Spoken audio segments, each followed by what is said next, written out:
Today we are making sweet and salty Fritos. This recipe is so easy and so delicious. The first thing we need to do is open our bag of Fritos and pour them out on a piece of parchment paper. And I try to spread them as evenly as possible. Add a cup of sugar, 1 cup of corn syrup to a saucepan and boil over medium heat. Then add a cup of peanut butter and continue stirring until the peanut butter is completely mixed in. Now, after you have stirred, we are going to do the fun part, which is pouring this mixture on top of the Fritos. And you totally don't have to do this next step that I did. I melted some chocolate and drizzled it on top of it, but again, that's completely optional. And there you have it. Did you know this is officially called the TikTok breakfast sandwich? If you haven't tried it yet, whisk together some eggs, add the bread on top, flip it over, add cheese and toppings, then close up the sandwich, slice it in half, and dig in. So good. In the quest to cook a perfect steak, here's how to cook one that's an inch and a... I have shared this recipe a couple times, but it is one of my favorites and it never gets the love it deserves. So let's make it again. Let's make a cauliflower mac and cheese. So start by breaking up your cauliflower into super tiny florets like that, and then throw them on a lined baking sheet with some parchment paper, bone dry. Throw them in the oven at 400 degrees for about 30 minutes. The sauce is a tablespoon of butter, 2 ounces of cream cheese, a cup of heavy cream, and then you can really add whatever cheeses you like. Just add a couple handfuls. I used sharp cheddar, Parmesan, and a little bit of mozzarella. It's already pretty salty from all the cheese in it, so I just added a little smoked paprika this time for a little color. Then just throw the cauliflower in a casserole dish, top it with the cheese mixture, mix it around. I topped mine with a mixture of Parmesan and pork rind breadcrumbs this time. I threw it in the oven on broil for... Grilled meat is kind of my thing, but sometimes I also want something sweet, and this right here is probably the simplest dessert you could ever make. On the grill, in the oven, doesn't really matter. Just 2 ingredients, cinnamon rolls and apple pie filling. Take your cinnamon rolls, flatten them out just like so, and press it into your standard size muffin pan. I lined it up with the paper, just makes it easier to remove after. So again, take your cinnamon rolls, flatten them out, fill out your muffin pan, and the filling will go in next. This is just standard apple pie filling, just about a tablespoon or so into each one of these muffin pans. And on the grill it goes, or in the oven if that's what you're doing, about 375 degrees for 12 minutes. And look at that, it is delicious. But we're not done yet. Take the icing that came with your cinnamon rolls, put that on top, and dessert is ready. There is a restaurant at Disneyland called Blue Bayou that lives inside the Pirates of the Caribbean ride. At that restaurant, they serve this sandwich, the Monte Cristo. It's made of layers of Swiss cheese, turkey, ham, and sweet jelly. It's then battered and deep fried. There's also a secret apartment above Pirates of the Caribbean. But let's get on to our batter. We're going to use 1 cup flour, 1 egg, 3/4 cup milk, some baking powder, a little bit of sugar, and a pinch of salt. Then you're going to dip your sandwich, use toothpicks to hold it together. Then plop your sandwich in the hot oil, about 350 degrees, and make sure to cook both sides. Take your sandwich onto some paper towels to get some of the grease off and cover it in a coat of powdered sugar. And you'll have the most amazing Monte Cristo ever. I'm showing you. Want to make the best pasta salad ever? It's Mediterranean style. Half a pound orzo. Let it bubble, 8 minutes. Strain. Do not rinse the pasta. Lemon zest. Roll the lemon, it loosens the juice. 2 tablespoons lemon juice. 1/4 cup liquid gold, Greek olive oil. Kosher salt. Pepper. The warmth of the pasta will absorb the lemon oil. Let it cool 20 minutes.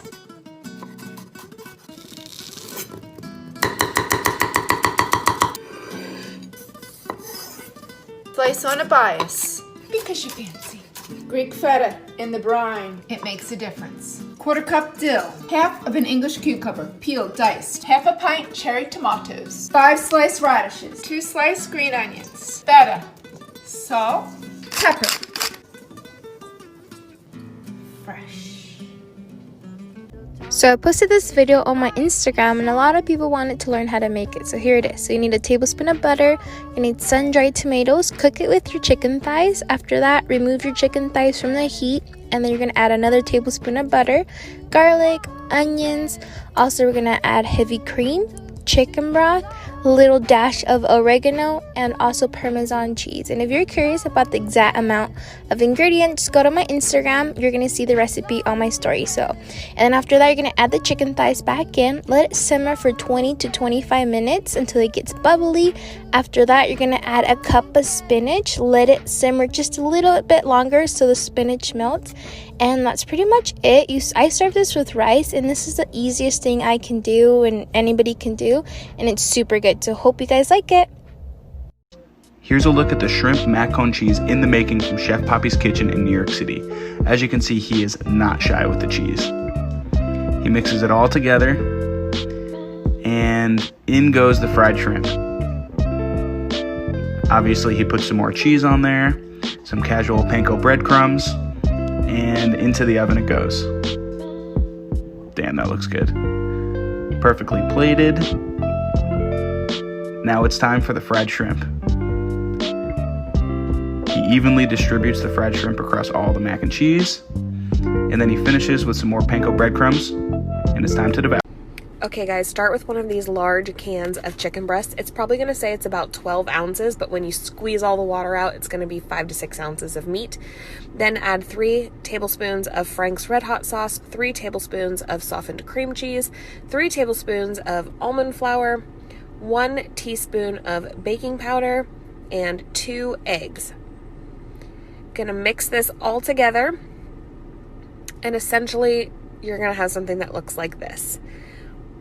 Spray your waffle maker. You can do this in little mini waffles on the tiny mini waffle makers, but I did this in one big session. So put some cheese down so you get a nice little crust. Put all of the mixture inside this large waffle iron. Sprinkle some more cheese on top.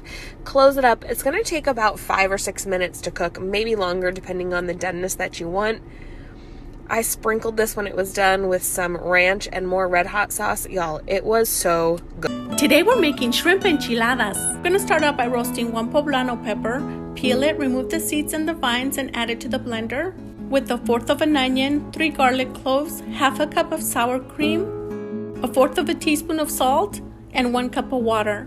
Blend and transfer it to a small saucepan. Simmer on medium heat for 10 to 15 minutes. In a separate pan, melt 3 tablespoons of butter, add 1/2 minced onion and 3 garlic cloves. Sauté until they're nice and fragrant, then add 1 chopped bell pepper, 1 serrano pepper, mix it all up, add 1 pound of raw shrimp, mix it in and season with salt and pepper, 1/2 teaspoon of cumin and paprika, 1/2 cup of chopped cilantro, 1/2 cup of heavy cream. Mix and simmer on medium heat for 10 to 15 minutes. To make the enchiladas, I'm going to use homemade spinach tortillas, but you can also use flour or regular corn tortillas. Add the sauce, cheese, and enjoy.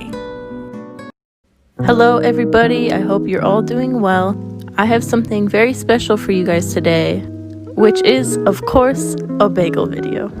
I am slicing it up into 4 pieces, and then I toast them all. On the first slice, I am putting some avocado, and on top of that, I am putting salt, pepper, and chili flakes. Next, I'm putting some tomato slices on it, and yes, I did cut this one in half so it would fit perfectly. On our next layer, I'm putting cheddar cheese and spinach. And on our top layer, I put Dijon mustard, cucumbers, and an egg. On top of the egg, I put more salt, pepper, and chili flakes on there. And voila, here is our beautiful sandwich. And during this shot, I realized how terrible my nails look, so I'm sorry for that. But look how beautiful this sandwich is. Just immaculate. Hey you guys, so I've been getting a ton of requests about mac and cheese. Well, I have something better than mac and cheese. We're making fried mac and cheese bites. Boil some water, 2 cups of elbow macaroni. Turn that boring old water into ocean water. And remember, you want it as salty as the people who despise you. Cook for about 10 minutes. Drain your noodles and rinse with cold water. In your pan, add 1 tablespoon of butter and 1 tablespoon of flour. Whisk until you have a roux. Add a 1/4 cup of milk. Add some salt, pepper, garlic powder, some cayenne. Let this cook for 2 minutes. We're cooking this on low. 16 ounces of shredded cheddar cheese. Add 8 ounces to the roux. Melt it down. Add your noodles. Add the rest of your cheese. Season a little more. Line a baking sheet with parchment paper and spread out your mac and cheese. Now freeze for about 2 hours. Clean as you go. Less mess, less stress. Heat up some vegetable oil to 360. I like to cut them into little triangles. Breadcrumbs in one bowl, 2 eggs in the other. Fork it into the, and then breadcrumb. Back into the egg, back into the breadcrumb. Fry until golden brown. Look at that. These steak shawarma wraps have been on repeat every week, so let me show you how we make them. You want a very tender cut of meat. Usually I like to use flap.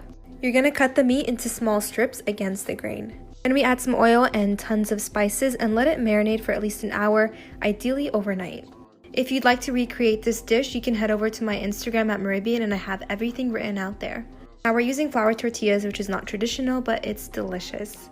You want to cook your steak over high heat, that way it browns without overcooking. Then we're going to assemble. Garlic sauce is a must, and you can add some pickles and anything else you like. My dad requested his in a French baguette and really liked it, so you can also try that out too. Now for a little pro tip, add some garlic sauce into the meat juices and use that to brush your tortillas to get this nice golden brown crust. And there you have it, delicious and pretty easy to make. It would mean a lot if you supported here and on Instagram with a follow so you can see. This kale and Brussels sprout Caesar will blow your mind. Now let's go! Kale, strip, bunch up, and thinly slice your kale. Trim, clean, and blanch your Brussels sprouts. Shock in ice water. Little olive oil on that kale and massage until slightly broken down. Drain and mandolin your Brussels sprouts. I'll put a link to this in my bio if you want to check it out. Same pan as the chicken. We're gonna fry some Brussels sprout leaves. When they're slightly crispy, remove Maldon salt. Add your sprouts to your kale. Squeeze a lemon on there. Pinch Maldon salt. Sergeant! To taste, the best Caesar dressing in the world, as seen in my last post, as much as you like. And toss. Let's plate our beautiful salad. Perfect chicken breast. Some fried sprout leaves. Brioche croutons. Just shave some Parmigiano Reggiano. And there you have it. Before I demolish this, please, if you love my content, remember to like this video. And if you want to become a god of food, you gotta give me a follow.